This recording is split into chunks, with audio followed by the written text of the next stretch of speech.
आज एकूण 5 कामाचं भूमिपूजन झालेलं आहे। 3,350 कोटी रुपयापैकी 4 lane flyover from MES college junction to Bogmalo junction and 4 lane VUP at Queenienagar junction on NH 566 हे 4 किलोमीटरची किंमत 472 कोटी रुपये आहे।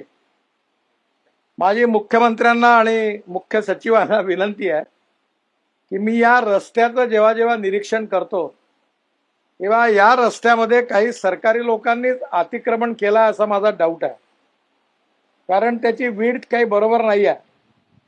आता हे काम करण्याच्या आधी हा रस्ता तुम्ही मोजून घ्या आणि आपल्या रेकॉर्ड प्रमाणे जे असतील त्यांना नोटीस द्या आणि ते पाडायला लावा, आणि त्यांनी जर मुदतीत नाही पाडलं तर बुलडोजर लावून मी पाडून देण्याची व्यवस्था करून देईन।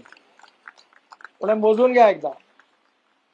दुसरं असं आहे की यामध्ये एक अजून CM साहेबांना विनंती आहे की फ्लाइंग झोन मध्ये काही अडचणी आहेत, त्याकरता आपल्या लेवलवर आपण एक मीटिंग बोलवू।